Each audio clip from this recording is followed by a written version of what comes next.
Welcome to the Contractor Success Forum. Today we're talking about growing your company the best and smartest way with the pumpkin plan for contractors.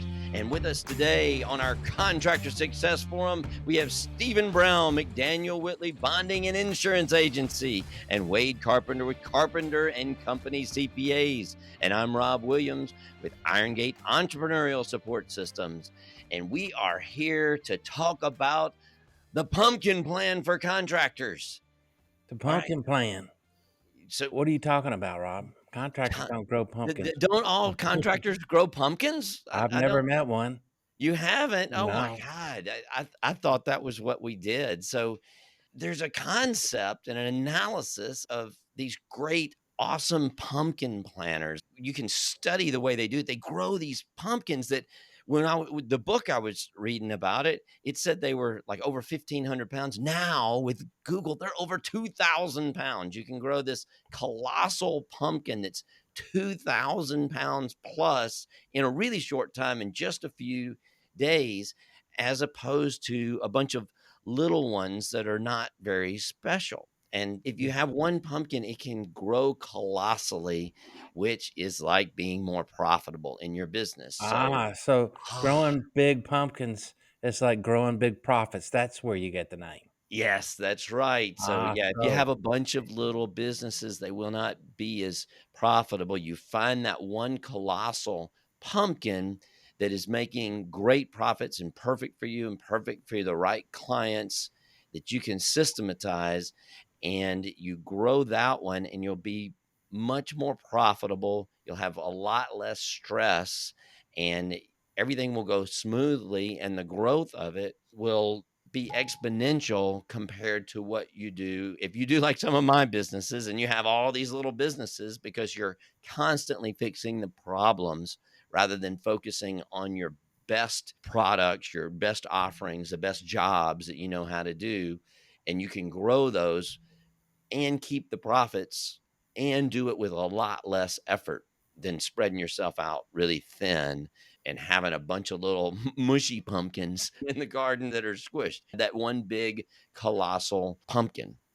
I think it's an analogy about not necessarily growing pumpkins, but growing the smart way. And one of the things we talk about a lot is the sweet spot and getting the right contracts. So I think Rob was going to tell us a little more about growing a company smart.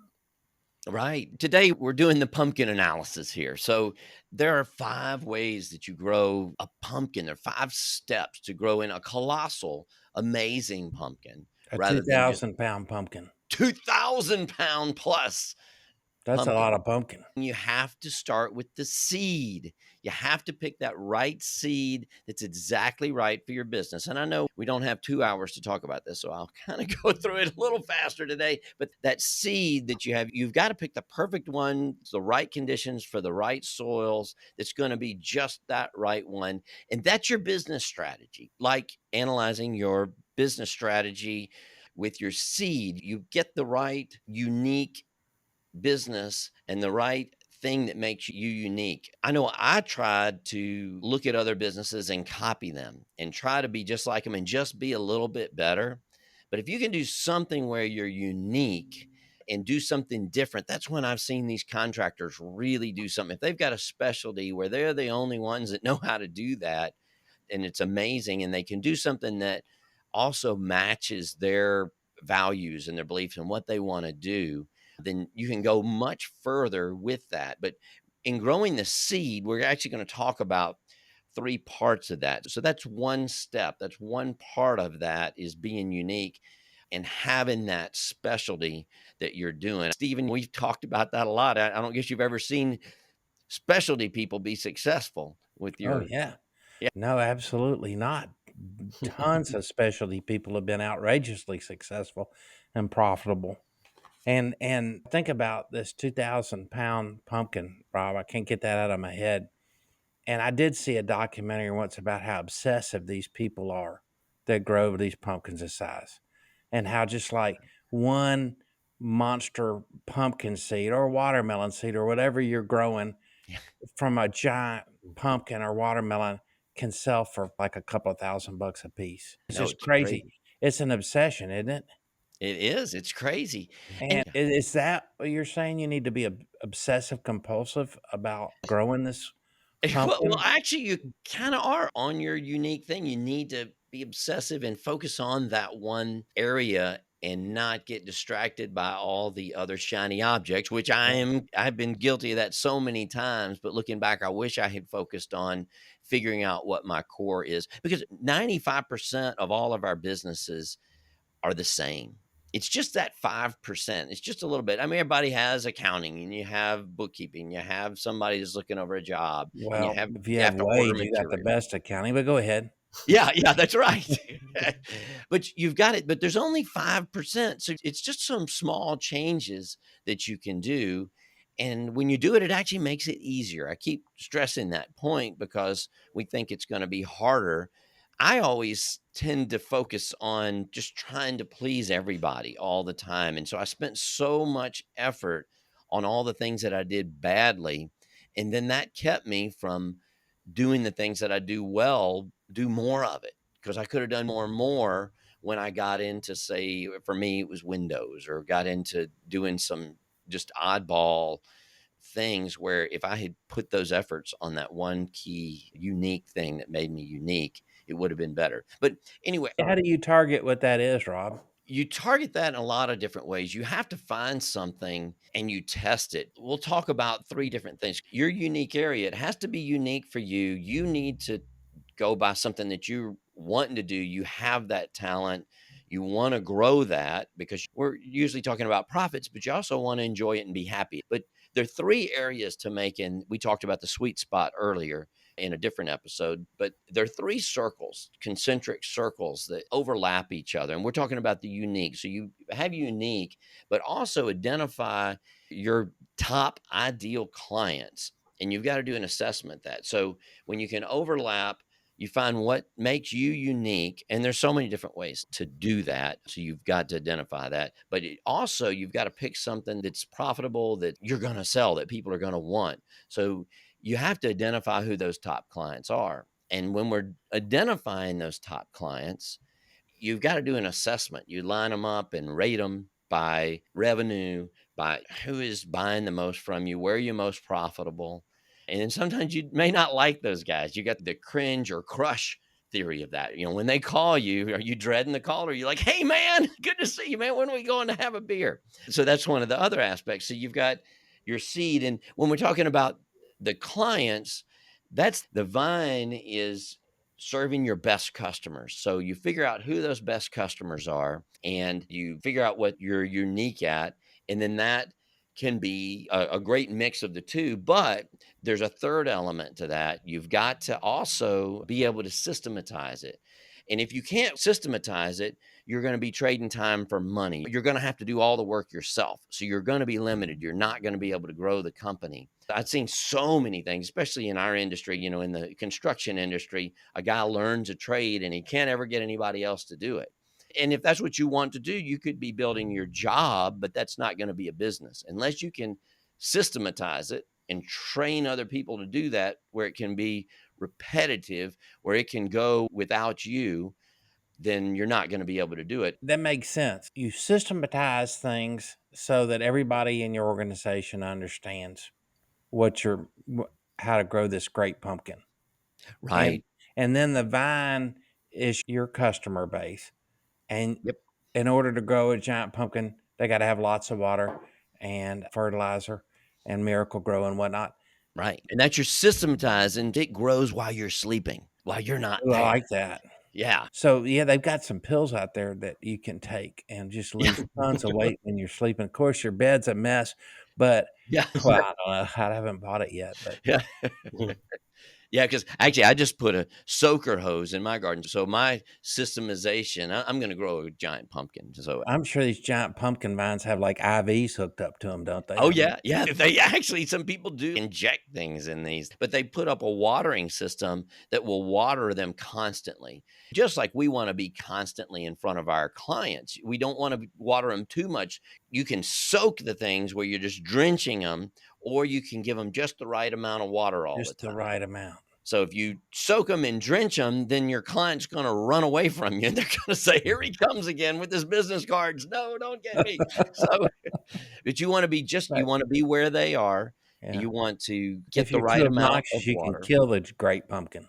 That's right, that's right. So in those 3 circles, we're saying if you have a great client, if you have your unique talent, your unique business that you're doing, your construction, your jobs, and you have that, then you trade time for money if you've got the right clients. But if you have the right client and you have it systematized, then the problem is you're not unique and you get too competitive pricing and you're not going to be able to get enough for your product. So those are those circles there. So if you're missing the uniqueness, then you're not going to be able to be as competitive as you might need to be on the pricing. But if you're unique and you're systematized, and I've actually seen a lot of people like that. They did find something that they're obsessed with, and then they figured out how to systematize it. And I'm particularly thinking of some engineers, mechanical engineers that invent something, but nobody wants it. There's a term for that too, and that's called you're screwed. So because nobody likes it, and you're not going to be able to sell it to anybody. So you've got a great Mhm. so you don't want to be there. So you don't want to be where time for money. You don't want to be where you have downward pricing pressure, and you don't want to be where you're screwed because nobody's going to buy it. You got to have all 3 of those circles: unique, clients, and systemization. It's tough in construction to systematize. Usually, no two construction jobs are the same. So, can you give our listeners some ideas of how they might think about systematizing what they do? Yeah, there's so many different ways. And you actually said a key thing there is the so many different jobs. If you can be unique and find something, you can systematize it a lot better. A lot of systemization, we think about scheduling and doing these things, but the systemization of it is often just training the guys how to do something. You have certain methods to do it. For me, that's what I think about the most in construction is finding those people. So finding and having your operating procedures, and a lot of times it's some kind of equipment that you have that you can systematize and specialize in something like wood trusses. I'm thinking about what we did. We had these saws that were 5 blades and they were AutoCAD. So the computer would sit it out there and these things could cut thousands of those pieces exactly right every day.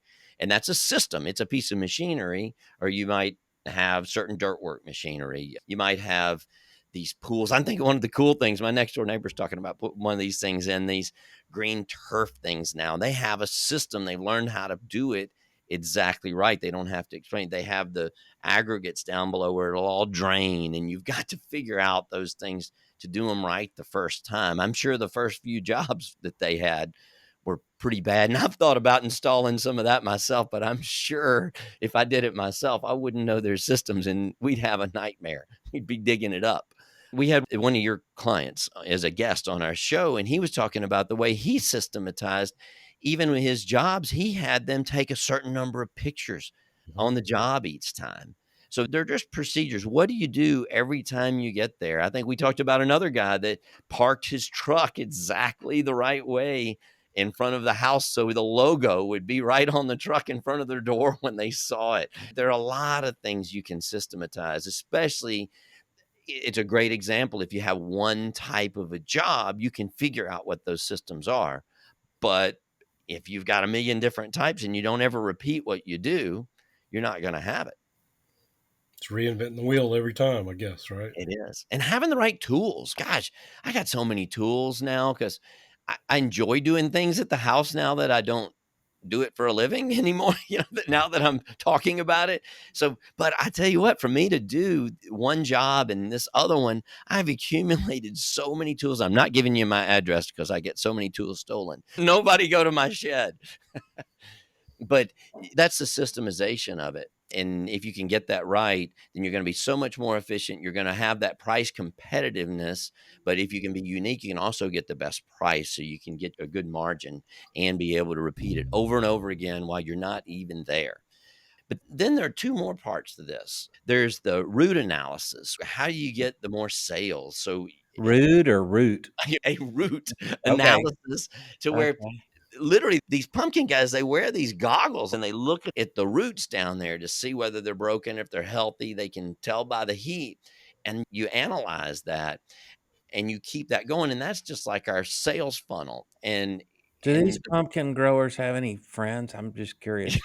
they have pumpkin seed friends, They're probably married not a to lot. women that are really into growing big pumpkins too, I'm sure. Yeah, they could be. They may be at the county fair or something. I'm not sure. Go ahead, I'm sorry. If you can get to where your vendor well, if you can build other vendors of the people that you're serving, that's an unlimited supply of sales that's free. And we find out this by a couple of questions. We ask, who are your key vendors that are supporting you, your favorite vendors, your best ones that are most valuable? And they'll probably ask you why. And you got to tell them, you just ask them, well, we want to collectively serve you together. If I can talk to them so we can find out what we're doing that make us not serve you as well and correct that, and then we can serve you well together. So you talk to those other vendors, you get an introduction, and then you ask them, I want to see how we can serve blank client better. And when you get together with that, you may find that you have a lot of synergies together. If you work together and you're not like digging up something that they did. And how many times have suppliers or contractors come in and one of them messes up the other one? Heat and air guys and electricians and plumbers, all of them in the mechanicals working together. If you never figure that out, I know we did a lot of that back when we were building the same houses over and over again. Who's going to put the blocking in? Who's not going to put the blocking in? Who's going to have to tear the wire out? When do you do these things? So work with those other vendors. I know exactly what you're talking about. With this supply chain thing, vendors are feeling more appreciated than ever. And I can just tell you that my customers that treat me like I'm their favorite vendor or the most important part of their organization, I just go out of my way to help them in any way I can. I think everybody does that. Great point.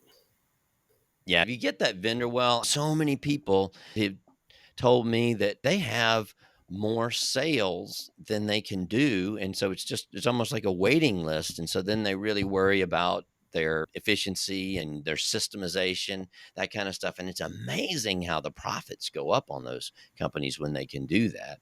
The last thing is pruning. We've kind of already implied the pruning, but when you get all these things in place, then you can start identifying who is your bottom 10% of your clients. And if you can stop serving those ones that make you cringe or that are not paying you, and you have time to do more of the jobs that are paying you and that you are making profits, that are in your sweet spot, the ones that make you want to go to work again. I think there are definitely days that I'd see a job on there and just cringe. Oh God, I got to go talk to those guys. That superintendent's an ass or something. How do you get around that? It's easy to say, well, it's money and I need to take this, and otherwise I'm not going to make it or whatever. So, how do you stop doing the ones you probably shouldn't be doing? You could give them the opportunity to get better, like maybe just charging them more. What are the things that you don't like? You usually don't have to fire them. You can change your pricing. You can change your terms, is actually a really big one.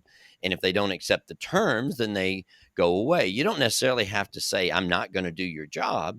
You just have to build the job and the terms in your contracts that meet what you need, especially when we're new. Like when I was really young, I just do whatever anybody else said and take those. And I didn't stand up for myself. And so I got in these horrible cash flow positions, or the terms of the contracts were just ridiculous.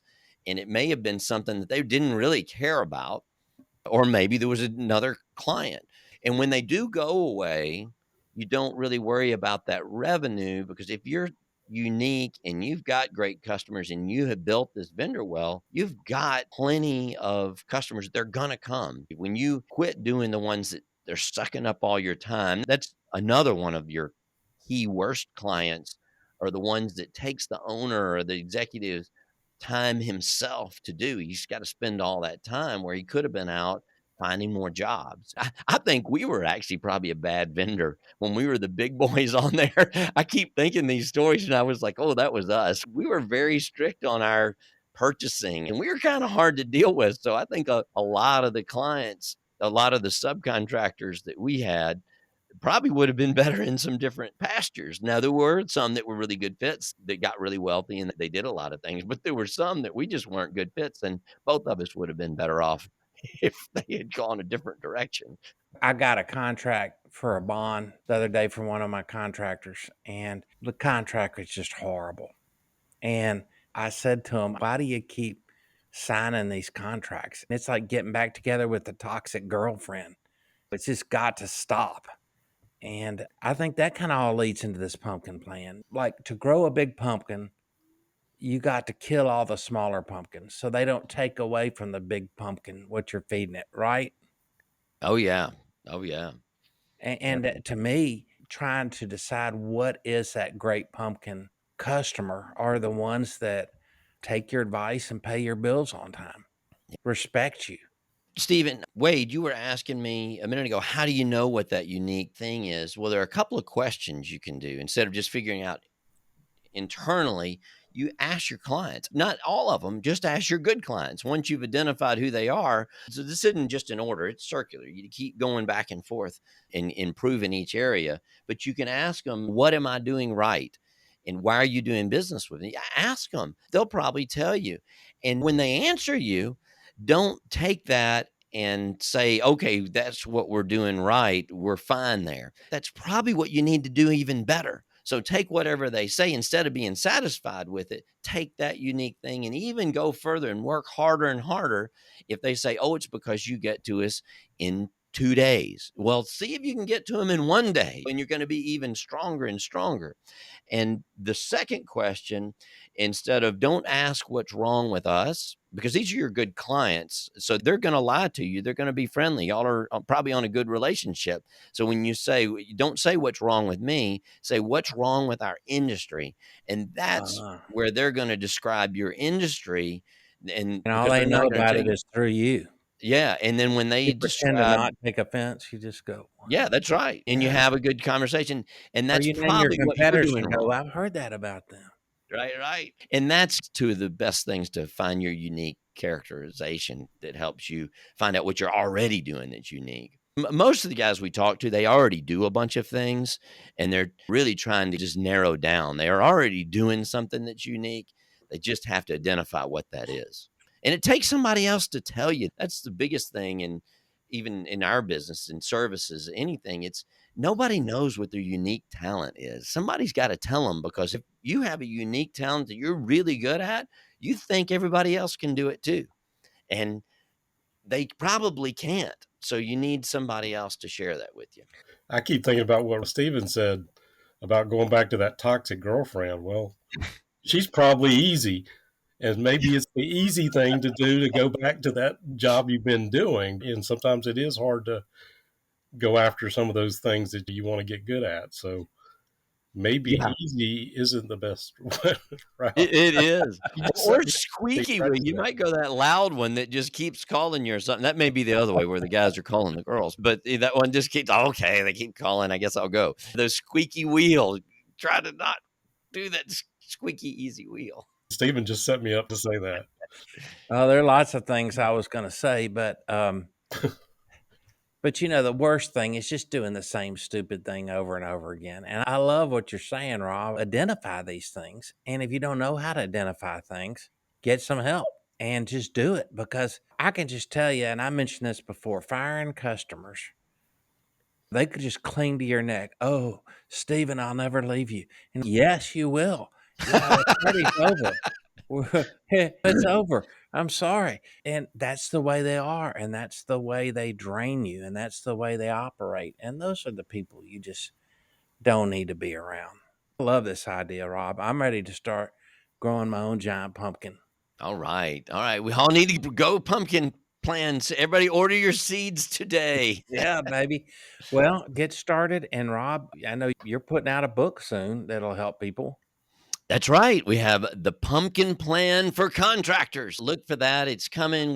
We'll be speaking and doing stories. We'll have mastermind groups and workshops and everything for a while. And we'll be speaking to the different trade organizations. If you need a speaker at your meeting, let us come talk to you about the pumpkin plan That's awesome. for Okay. contractors. For contractors. All right, guys. Thank you guys for listening to the Contractor Success Forum today, where we are finding out how to grow your company the best and smartest way with the pumpkin plan for contractors. Come back and hear our next episode and find us on LinkedIn and go to contractorsuccessforum.com. Ask us your questions, discuss anything with us.